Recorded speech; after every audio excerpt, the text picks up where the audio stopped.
Hey, and welcome back to Back in Charge.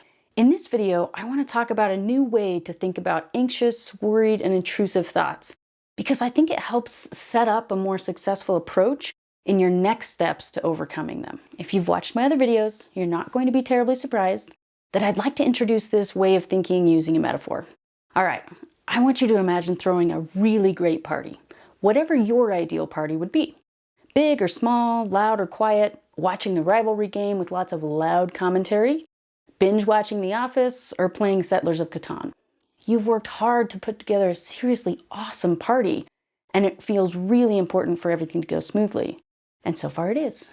And then, much to your dismay, your terribly obnoxious acquaintance, who we are going to call Frank, but who bears no resemblance to any real person named Frank, who you deliberately did not invite, shows up.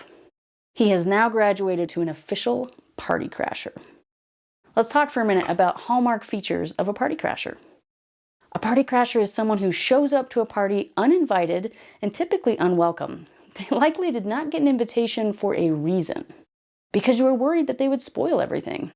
For this example, I want you to focus on this person being annoying, bossy, and loud, but not harmful or dangerous. Why do party crashers even do what they do? What are they looking for? They're looking for attention and power to take charge of and just disrupt activities. General mayhem. They thrive off attention, even if it's negative, and they want to influence the room. Getting that attention and forcing people to respond to their demands makes them feel important. So, back to your stellar party, let's evaluate a few options. If Frank, the overbearing, loud, and obnoxious someone, totally hypothetical of course, showed up at your party uninvited and started making demands. Maybe you see Frank coming through the front window, feel that sense of dread and panic that he's going to ruin everything, and so you run to the door and try to hold it shut while he bangs on it, whines, and pleads to come in just for a minute. That is a common and completely understandable response. In this option, despite your best efforts, Frank still gets your attention. You can bet he knows you've left your guests, hold that door shut, and you can hear him whining. And you'd still be missing your party. And the worst part is, party crashers are not good at taking hints. It's not like this will keep him from coming back and trying again. He'll be back, hoping that this time you'll let him in, or at least hoping to hold your attention through that door. In another scenario, let's say he makes it to the door, kicks it open, shouting whatever obnoxious, grating message or greeting he likes to use. In this case, you have the option of confronting him and trying to force him back out the door. Or maybe you tell him, just wait in the entryway. You hurry, you make him a plate of food and hope he kind of leaves after that.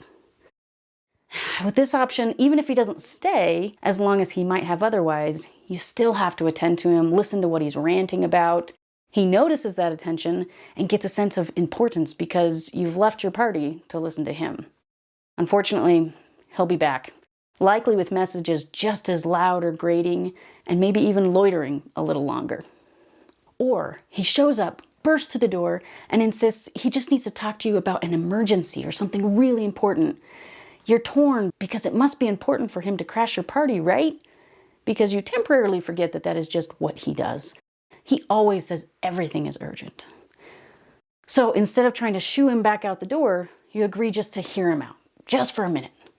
And you usher him into a quiet corner and ask, okay, what is it? And he tells you some outlandish story. Even though it seems far-fetched or bizarre, you ask more questions you just have to know, and the answers get even more compelling. And that way you're kind of drawn into his narrative or storytelling. Or maybe you're pretty sure that he's wrong. It's not actually an emergency, but you still drag him into a quiet corner, make it your mission to convince him that his statements and beliefs just aren't true. They must be wrong. Here's the thing. When it's all said and done, none of the doomsday urgent messages he had to share were actually relevant. Frank didn't change his mind about anything and keeps saying the same things. If anything, he feels like his message is more important because it changed everything about what you were doing. And you still ended up missing your party. Virtually any of these options, trying to directly force this person out, deciding to just hear him out briefly, or even arguing with them, all end up giving him attention or power to influence what you do. That response makes the party crasher's messages seem more important, both to them and to you, And it takes you away from the party and guests you actually value. And to boot, all of those things make him more determined and likely to show up at the next party with louder, bigger, badder messages and stories to tell. So, let's talk about one other option. You've got this awesome party going on. You look out the front window and see Frank coming. You feel that sense of dread that things will be spoiled, but you also don't feel like it's fair to spend the whole party attending to him. So he comes in. He's as loud and obnoxious as ever. But you don't do more than just acknowledge his presence. He wanders around trying to get anyone to listen to his urgent, obnoxious, "you won't believe this" message. But you're not going to bring out the best food and drinks just for him, or try to talk him down to make him disappear faster. He's going to come up to you multiple times, trying to engage you in conversation, loudly telling you scary, exaggerated, wild things, and insisting that you need to do something about it immediately. You feel the insistence, the urgency, but you know this is just him. This is how he rolls. You ignore him. You continue to engage with the people and the activities that you value most. Do you know what's going to happen to a party crasher who gets no attention and doesn't influence the room?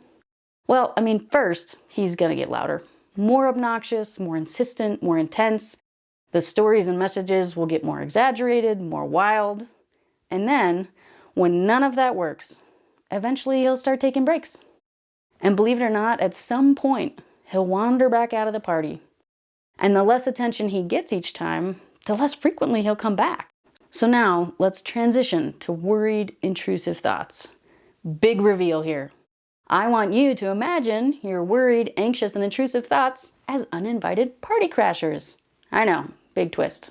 The party is your life, a gathering of all the relationships, the people, the activities that are most important to you. And it's an awesome party, one that you desperately want to go smoothly and enjoy. And then worried, scary, intrusive thoughts come crashing through the front door. Uninvited, unwanted, obnoxious, bossy, persistent. They're shouting scary things like something bad's going to happen.